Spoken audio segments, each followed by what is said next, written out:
بسم اللہ الرحمن الرحیم۔ اللہ کا نور برستا ہے، جو شخص عصر کی نماز کے بعد یہ آیت 7 بار پڑھے گا، اللہ 7 زمین 7 آسمان کا نور اسی وقت اسے عطا کرے گا۔ ناظرین محترم، نماز اسلام کے 5 بنیادی ارکان میں سے ایک ہے اور اس کی 5 فرض نمازیں مسلمان کی روحانی زندگی کا مرکز محور ہیں۔ ان میں ہر نماز کی اپنی ایک خاص اہمیت اور مقام ہے، لیکن عصر کی نماز کو اللہ تعالیٰ نے خاص طور پر اہمیت دی ہے۔ یہ نماز دن کے اس وقت پڑھی جاتی ہے جب انسان اپنی مصروفیات کی عروج پر ہوتا ہے، اور اسی وجہ سے اس نماز کی ادائیگی مومن کی سچی بندگی کی علامت سمجھی جاتی ہے۔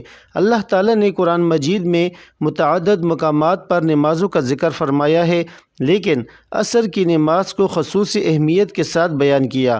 سورہ بقرہ کی آیت 238 میں ارشاد ہوتا ہے، ترجمہ: تمام نمازوں کی حفاظت کرو اور درمیانی نماز کی بھی، اور اللہ کے حضور ادب سے کھڑے ہو جاؤ۔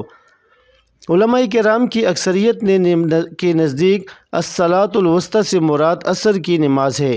اس سے معلوم ہوتا ہے کہ اللہ تعالیٰ نے خاص طور پر عصر کی نماز کی تاکید فرمائی ہے۔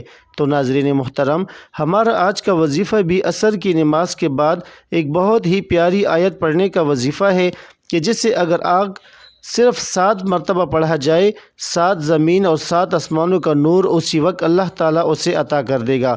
اس پر نور کی بارش برستی ہے۔ اللہ تعالیٰ اس بندے کی تمام مشکلات کو، تمام پریشانیوں کو دور کر دیتا ہے۔ اس کی زندگی میں جتنی بھی الجھنیں ہوں سب ختم ہو جاتی ہیں، کیونکہ یہ ایسا وقت ہوتا ہے جس میں انسان مصروفیت کی عروج پر ہوتا ہے۔ تو جب عصر کی نماز کا وقت ہوتا ہے اور انسان ساری مصروفیات کو چھوڑ کر اللہ کی یاد میں، اللہ کے ذکر میں اس کی عبادت کرتا ہے، عبادت کی فکر میں وہ نماز ادا کرتا ہے، تو پھر اللہ تعالیٰ اس کے لیے دنیا جہان کی الجھنیں ختم کر کے خوشحالی پیدا کر دیتا ہے۔ وہ انسان قدم قدم پر کامیاب ہوتا ہے، رزق، مال و دولت وافر مقدار میں عطا کیا جاتا ہے، اس کے گھر میں بھی اللہ تعالیٰ کی خاص رحمتیں اور برکتیں نازل ہوتی ہیں، اس کی اولاد بھی دن دگنی رات چگنی ترقی کرتی ہیں۔ اور جو شخص اس نماز کو چھوڑ دیتا ہے تو اللہ تعالیٰ اس کے لیے الجھنیں مزید بڑھا دیتا ہے۔ حضرت سیدنا عبداللہ بن عمر رضی اللہ تعالیٰ عنہ سے روایت ہے کہ اللہ پاک کے پیارے رسول صلی اللہ علیہ وسلم نے ارشاد فرمایا کہ جس کی نماز عصر نکل گئی، یعنی جو جان بوجھ کر نماز عصر چھوڑے، گویا اس کے اہل و عیال، مال و دولت یعنی سب چھین لیے گئے۔ حضرت موسیٰ اشعری رضی اللہ تعالیٰ عنہ سے روایت ہے کہ نبی کریم صلی اللہ علیہ وسلم نے فرمایا کہ جس نے ٹھنڈے وقت کی 2 نمازیں پڑھیں، یعنی فجر اور عصر کی، تو وہ جنت میں جائے گا۔ حضرت موسیٰ اشعری رضی اللہ تعالیٰ عنہ سے روایت ہے کہ آپ صلی اللہ علیہ وسلم نے فرمایا کہ نبی پاک صلی اللہ علیہ وسلم کا فرمان ہے کہ عصر کے بعد کا جو وقت ہے یہ قبولیت کا وقت ہوتا ہے۔ اس وقت میں اللہ پاک سے اگر کچھ بھی سچے دل سے مانگا جائے تو فوراً مل جاتا ہے۔ رسول اللہ صلی اللہ علیہ وسلم نے فرمایا، جو شخص عصر کی نماز چھوڑ دے، گویا اس کا سارا عمل برباد ہو گیا۔ یہ حدیث اس بات کی طرف اشارہ کرتی ہے کہ عصر کی نماز نہ پڑھنے سے انسان کے تمام نیک اعمال بھی برباد ہو سکتے ہیں۔ یہ کتنی بڑی محرومی ہے۔ حضرت ابو ہریرہ رضی اللہ تعالیٰ عنہ روایت کرتے ہیں کہ نبی کریم صلی اللہ علیہ وسلم نے فرمایا، تمہارے پاس دن اور رات کے فرشتے آتے ہیں اور وہ فجر اور عصر کی نماز میں جمع ہوتے ہیں۔ اس حدیث سے معلوم ہوتا ہے کہ فجر اور عصر کی نماز کے وقت فرشتے حاضر ہو کر انسان کے اعمال کا مشاہدہ کرتے ہیں اور اللہ تعالیٰ کی حضور گواہی دیتے ہیں۔ رسول اللہ صلی اللہ علیہ وسلم نے فرمایا، جو شخص نماز عصر سے پہلے مر گیا وہ جنت میں داخل ہوگا، یعنی جو عصر کی نماز کی پابندی کے ساتھ زندگی گزارتا ہے اور اس کے بعد دنیا سے رخصت ہوتا ہے، اس کے لیے جنت کی بشارت ہے۔ عصر کی نماز انسان کو دنیا کی مصروفیات سے نکال کر اللہ کی یاد میں لے آتی ہے۔ دن کے اس وقت جب کاروبار، تجارت، ملازمت اور دیگر دنیاوی امور میں انسان مشغول ہوتا ہے، اس وقت نماز کا ادا کرنا بندے کے اللہ کے ساتھ تعلق کی گہرائی کو ظاہر کرتا ہے۔ دن کی تھکان کے بعد عصر کی نماز پڑھنا بندے کی قوت ارادہ کو مضبوط کرتا ہے۔ یہ نماز انسان کو سستی اور غفلت سے نکال کر اللہ کی بندگی کی طرف لے جاتی ہے۔ جب مسلمان عصر کی نماز باجماعت مسجد میں ادا کرتے ہیں تو یہ مسلمانوں میں اتحاد، بھائی چارہ اور محبت کو فروغ دیتی ہے۔ اسلام میں جس عمل کی تاکید ہو اس کو چھوڑنے پر سخت وعید بھی آتی ہے۔ عصر کی نماز چھوڑنے والے کے بارے میں حدیث میں آیا، جو شخص عصر کی نماز چھوڑ دے گویا اس کا سب کچھ برباد ہو گیا۔ یہ حدیث ایک خطرناک تنبیہ ہے کہ عصر کی نماز نہ پڑھنے سے انسان دنیا اور آخرت دونوں میں نقصان اٹھا سکتا ہے۔ آج کے دور میں جب دنیاوی مصروفیات، کاروباری دباؤ اور سوشل میڈیا انسان کو غفلت میں مبتلا کر چکے ہیں، ایسے میں عصر کی نماز ایک نعمت سے کم نہیں۔ یہ نماز ہمیں یاد دلاتی ہے کہ دنیا کی دوڑ میں اللہ کی یاد کو نہ بھولیں۔ یہ نماز ہماری روح کو سکون، دل کی طمانینت اور زندگی کو برکت عطا کرتی ہے۔ محترم ناظرین، اگر آپ چاہتے ہیں کہ آپ کے گھر میں اللہ کی رحمتیں اور برکتیں آئیں، آپ کے گھر میں اللہ تعالیٰ کا نور برسے، آپ کے گھر میں فرشتے آئیں، تو آپ یہ آیت لازمی پڑھیں۔ حضرت عبداللہ بن عباس رضی اللہ تعالیٰ عنہ سے روایت ہے کہ حضور صلی اللہ علیہ وسلم نے فرمایا، تم میں سے جو شخص پوری رات عبادت کرنے کی مشقت سے عاجز ہے، دولت خرچ کرنے میں بخیل ہے اور دشمن کے ساتھ جہاد کرنے میں بزدل ہے، تو اسے زیادہ سے زیادہ اللہ تعالیٰ کا ذکر کرنا چاہیے۔ حضرت ابو درداء رضی اللہ تعالیٰ عنہ سے روایت ہے کہ حضور نبی کریم صلی اللہ علیہ وسلم نے فرمایا، کیا میں تمہیں تمہارے اعمال میں سے سب سے اچھا عمل نہ بتاؤں جو تمہارے اللہ کے ہاں بہتر اور پاکیزہ ہے، تمہارے درجات میں سب سے بلند ہے، تمہارے سونے اور چاندی کے خیرات سے بھی زیادہ افضل ہے، اور تمہارے دشمن کا سامنا کرنے یعنی جہاد سے بھی بہتر ہو؟ تو صحابہ کرام رضوان اللہ تعالیٰ علیہم اجمعین نے عرض کیا کہ کیوں نہیں؟ تو آپ صلی اللہ علیہ وسلم نے فرمایا، وہ عمل اللہ کا ذکر ہے۔ ذکر سے مراد اللہ تعالیٰ کو یاد کرنا ہے، اور یہ عبادات دین اسلام میں سے ایک عبادت ہے۔ ذکر معمولاً اسماء الہی کی تکرار، آیت قرآنی یا کتب و حدیث میں مذکور دعاؤں کی بآواز بلند یا آہستہ پڑھنے کو کہا جاتا ہے۔ معمولاً ذکر انفرادی طور پر کی جانے والی عبادت ہے۔ قرآن مجید میں آتا ہے، اے ایمان والو، اللہ کا ذکر بہت زیادہ کیا کرو اور صبح و شام اس کی تسبیح کیا کرو۔ اس کے علاوہ بھی بہت سی آیات میں ذکر کا حکم آیا ہے۔ حضرت ابو ہریرہ رضی اللہ تعالیٰ عنہ سے مروی ہے کہ رسول اللہ صلی اللہ علیہ وسلم نے فرمایا، حق تعالیٰ کا فرمان ہے کہ میں بندے کے ساتھ وہی معاملہ کرتا ہوں جیسا کہ وہ میرے ساتھ گمان کرتا ہے، اور جب وہ مجھے یاد کرتا ہے تو میں اس کے ساتھ ہوتا ہوں۔ پس اگر وہ مجھے اپنے دل میں یاد کرتا ہے تو میں بھی اس کو اپنے دل میں یاد کرتا ہوں، اور اگر وہ میرا مجمع میں ذکر کرتا ہے تو میں اس مجمع سے بہتر یعنی فرشتوں کے مجمع میں تذکرہ کرتا ہوں، اور اگر بندہ میری طرف ایک بالشت متوجہ ہوتا ہے تو میں ایک ہاتھ اس کی طرف متوجہ ہوتا ہوں، اور اگر وہ ایک ہاتھ بڑھاتا ہے تو میں 2 ہاتھ بڑھتا ہوں، اگر وہ میری طرف چل کر آتا ہے تو میں اس کی طرف دوڑ کر جاتا ہوں۔ رسول اکرم صلی اللہ علیہ وسلم نے فرمایا کہ اللہ تعالیٰ کے پاس فرشتوں کی ایک جماعت ایسی ہے جو مجالس فکر کی تلاش میں گھومتی پھرتی رہتی ہیں، اور جب کبھی وہ فرشتے مجلس فکر کو پاتے ہیں تو اصحاب مجلس کے اندر بیٹھ جاتے ہیں اور ایک دوسرے کو اپنے پروں میں ڈھانپ لیتے ہیں، حتیٰ کہ زمین اور پہلے انسان کے درمیان میں تمام کائنات ان سے بھر جاتی ہے، اور جب وہ منتشر ہوتے ہیں تو فرشتے آسمان کی طرف چلے جاتے ہیں۔ اللہ عز و جل اپنے علم کے باوجود ان سے پوچھتا ہے، تم کہاں سے آئے ہو؟ تو وہ کہتے ہیں، ہم روئے زمین میں تیرے ایسے بندوں کے پاس سے آئے ہیں جو تیری تسبیح، تکبیر، تحلیل اور حمد بیان کر رہے تھے۔ نبی اکرم صلی اللہ علیہ وسلم کا ارشاد ہے کہ وہ شخص جو اللہ کا ذکر کرتا ہے اور جو نہیں کرتا، ان دونوں کی مثال زندہ اور مردہ کی سی ہے کہ ذکر کرنے والا زندہ ہے اور ذکر نہ کرنے والا مردہ۔ ناظرین محترم، ذکر کی بہت زیادہ فضائل ہیں۔ ذکر شیطان کو دفع کرتا ہے اور اس کی قوت کو توڑتا ہے۔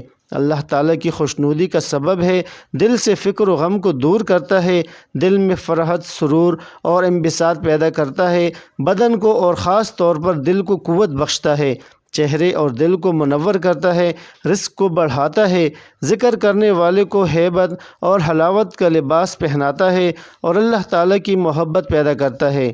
ذکر سے مراقبہ نصیب ہوتا ہے۔ اللہ تعالیٰ کا ذکر اطمینان قلب اور راحت و جان کا سبب ہے۔ نبی کریم صلی اللہ علیہ وسلم نے بار بار اپنے ارشادات سے ذکر اللہ کی اہمیت کو اجاگر کیا ہے۔ ذکر عربی زبان کا لفظ ہے جس کی لغوی معنی یاد کرنا، یاد تازہ کرنا ہے، کسی شے کو بار بار ذہن میں لانا، کسی چیز کو دہرانا اور دل و زبان سے یاد کرنا ہے۔ ذکر الہی یاد الہی سے عبارت ہے۔ ذکر الہی کا مفہوم یہ ہے کہ بندہ ہر وقت، ہر حالت میں اٹھتے بیٹھتے اور لیٹتے اپنے معبود حقیقی کو یاد رکھے اور اس کی یاد سے کبھی غافل نہ ہو۔ ذکر الہی ہر عبادت کی اصل ہے۔ تمام جنوں اور انسانوں کی تخلیق کا مقصد عبادت الہی ہے اور تمام عبادات کا مقصود الہی یاد الہی ہے۔ کوئی عبادت اور کوئی نیکی اللہ تعالیٰ کے نزدیک اور یاد سے خالی نہیں۔ سب سے پہلے فرض عبادت نماز کا بھی یہی مقصد ہے کہ اللہ تعالیٰ کے ذکر کو دوام حاصل ہو اور وہ ہم وقت جاری رہے۔ نفسانی خواہشات کو مقررہ وقت کے لیے روکے رکھنے کا نام روزہ ہے، جس کا مقصد دل کی ذکر کو الہی کی طرف راغب کرنا ہے۔ روزہ نفس انسانی میں پاکیزگی پیدا کرتا ہے اور دل کی زمین کو ہموار کرتا ہے تاکہ اس میں یاد الہی کا ہی ظہور ہو۔ قرآن حکیم پڑھنا افضل ہے کیونکہ یہ اللہ تعالیٰ کا کلام ہے اور سارے کا سارا اسی کا ذکر سے بھرا ہوا ہے۔ اس کی تلاوت اللہ تعالیٰ کے ذکر کو تر و تازہ رکھتی ہے۔ معلوم ہوا کہ تمام عبادت کی اصل ذکر الہی ہے اور ہر عبادت کسی نہ کسی صورت میں یاد الہی کا ذریعہ ہے۔ مرد مومن کی یہ پہچان ہے کہ وہ جب بھی کوئی نیک عمل کرے تو اس کا مطلع نظر اور نصب العین فقط رضائے الہی کا حصول ہو۔ یوں ذکر الہی رضائے الہی کا زینہ قرار پاتا ہے۔ اس اہمیت کے پیش نظر قرآن و سنت میں جا بجا ذکر الہی کی تاکید کی گئی ہے۔ کثرت ذکر محبت الہی کا اولین تقاضا ہے۔ انسانی فطرت ہے کہ اس چیز کو ہمیشہ یاد کرتا ہے جس کے ساتھ اس کی لگاؤ کی حد تک گہرا تعلق ہو، وہ کسی صورت بھی اسے بھلانے کے لیے تیار نہیں ہوتا۔ حضرت ثابت بنانی رحمۃ اللہ علیہ کا فرمان ہے کہ میں جانتا ہوں کہ میرا رب مجھے کب یاد کرتا ہے۔ لوگ پریشان ہو گئے اور پوچھا، آپ یہ کس طرح جان لیتے ہیں؟ فرمایا، جب میں اس کو یاد کرتا ہوں وہ مجھے یاد فرماتا ہے، کیونکہ اللہ پاک نے خود قرآن پاک میں ارشاد فرمایا ہے، ارشاد باری تعالیٰ ہے، پھر جب نماز سے فارغ ہو جاؤ تو اللہ کو کھڑے اور بیٹھے اور لیٹے ہونے کی حالت میں یاد کرو، یعنی کسی حال میں بھی ہو اس کی یاد اور اس کے ذکر سے غافل نہ ہو، پھر جب مطمئن ہو جاؤ تو حسب دستور نماز قائم کرو۔ حضرت ابن عباس رضی اللہ تعالیٰ عنہ کا ارشاد ہے، اس سے مراد یہ ہے کہ دن رات، خشکی تری، سفر و حضر، فکر و کنات، صحت و مرض اور ظاہر و باطن، ہر حال میں اللہ پاک کا ذکر کرتے رہو۔ ارشاد باری تعالیٰ ہے، اے ایمان والو اللہ کو بہت یاد کرو اور صبح و شام اس کی پاکی بولو، تو کیا وہ جس کا زینہ اللہ نے اسلام کے لیے کھول دیا تو وہ اپنے رب کی طرف سے نور پر ہیں، اس جیسا ہو جائے گا؟ جو سنگ دل ہے تو خرابی ہے، جن کی دل یاد خدا کی طرف سے سخت ہو گئے ہیں اور جو اپنے رب کی یاد سے منہ پھیرے وہ اس سے چڑھتے عذاب میں ڈالے گا، اور جس نے میری یاد سے منہ پھیرا تو بے شک اس کے لیے تنگی زندگانی ہے اور ہم اسے قیامت کے دن اندھا اٹھائیں گے۔ اے ایمان والو، تمہارے مال نہ تمہاری اولاد کوئی چیز تمہیں اللہ کے ذکر سے غافل نہ کرے، اور جو ایسا کرے گا تو وہی لوگ نقصان میں ہیں۔ تو ناظرین محترم، وقت کی نزاکت کو مد نظر رکھتے ہوئے چلتے ہیں آج کے عمل کی جانب کہ آپ نے وہ کون سی آیت ہے جس کے بارے میں نبی کریم صلی اللہ علیہ وسلم نے فرمایا کہ جس نے عصر کے وقت یہ آیت 7 مرتبہ پڑھتا ہے تو اسے 7 زمینوں 7 آسمانوں کا نور اسی وقت اللہ پاک عطا فرمائے گا۔ اس آیت کو پڑھ کر جو بھی دعا مانگے گا وہ دعا اسی وقت قبول ہوگی، جو بھی پریشانی ہوگی فوراً ختم ہو جائے گی۔ ناظرین، قرآن کریم اللہ تعالیٰ کا کلام ہے جو ہدایت، رحمت، شفا اور نور ہے۔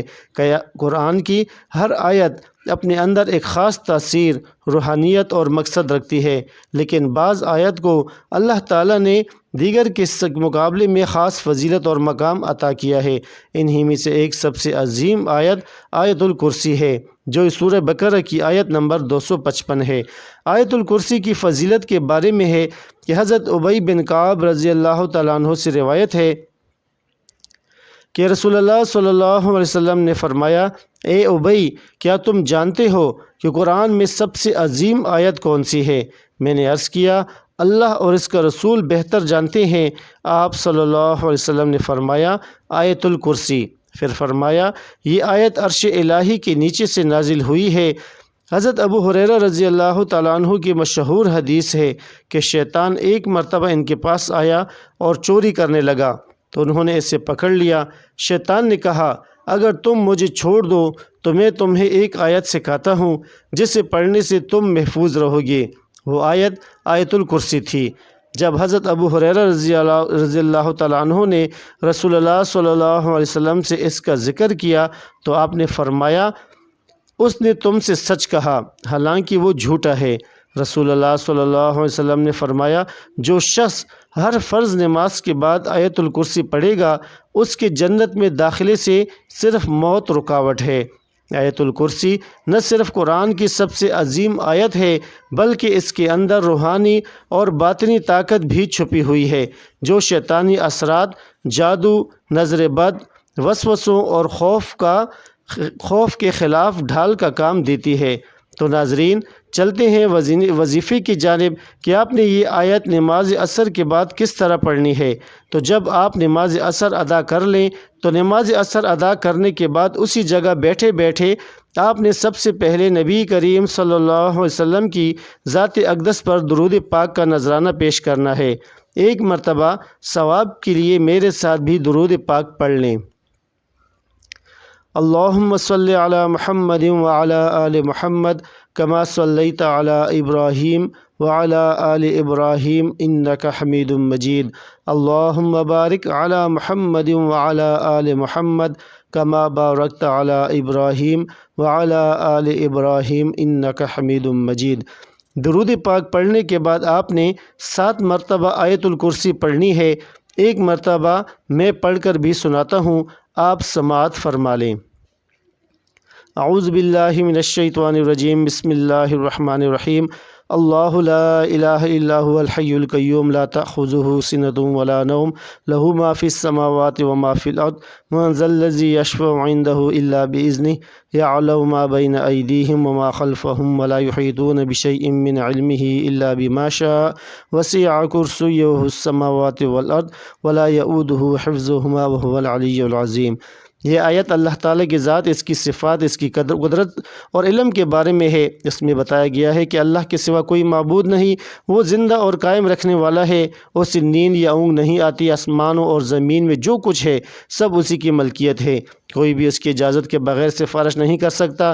اس کا علم ہر چیز پر محیط ہے، اس کی کرسی یعنی اختیار و سلطنت آسمانوں اور زمین پر چھایا ہوا ہے۔ اس کی حفاظت اللہ کے لیے کوئی مشکل کام نہیں، وہ سب سے بلند و بالا اور عظیم ہے۔ ناظرین، آیت الکرسی 7 مرتبہ پڑھنے کے بعد آپ نے 7 مرتبہ ہی لا الہ الا انت سبحانک انی کنت من الظالمین پڑھنا ہے، اور اس کے بعد آخر میں اتنا ہی درود پاک پڑھنا ہے جتنا آپ نے وظیفہ شروع کرنے سے پہلے پڑھا تھا۔ آیت الکرسی کے حوالے سے حضور پاک صلی اللہ علیہ وسلم سے عرض کیا گیا کہ یا رسول اللہ صلی اللہ علیہ وسلم کو یا ایسی چیز بتائیں جس سے نفع ہو، تو آپ صلی اللہ علیہ وسلم نے فرمایا کہ آیت الکرسی پڑھا کرو، کیونکہ آیت الکرسی پڑھنے سے انسان کی اولاد بھی اللہ تعالیٰ کی نگاہ میں رہتی ہے، اور اس کے گھر پر یہاں تک کہ ہمسائے اور اس کے گھر بھی اللہ کی حفاظت میں ہوں گے۔ ایک شخص نے عرض کی کہ یا رسول اللہ صلی اللہ علیہ وسلم، میرے گھر میں خیر و برکت نہیں، رزق کی تنگی ہے یا نہیں، گھر میں غربت ہے، فقر و فاقہ ہے۔ تو آپ صلی اللہ علیہ وسلم نے فرمایا کہ تم آیت الکرسی کیوں نہیں پڑھتے؟ تو آیت الکرسی عصر کی نماز کے بعد 7 مرتبہ لازمی پڑھیں۔ 7 زمینوں 7 آسمانوں کا نور اللہ پاک آپ کو عطا فرمائیں گے، دنیا کی ہر چیز آپ کو عطا فرمائیں گے۔ اور ناظرین، جو اب یہ عمل کر لیں تو اس کے بعد آپ نے اللہ تعالیٰ سے دعا کرنی ہے جیسے ہوائیں موسموں کا رخ بدلتی ہیں ویسی ہی دعائیں مصیبتوں کا رخ بدل دیتی ہیں۔ اللہ ہمیں دعائیں لینے والا اور دینے والا بنا دے۔ مسکراہٹ زمین پر تاروں کی طرح بکھیریں، دعائیں بارشوں کی طرح ملیں گی۔ اللہ پاک سے دعا ہے کہ اللہ پاک عمل کرنے کی توفیق عطا فرمائے۔ آمین۔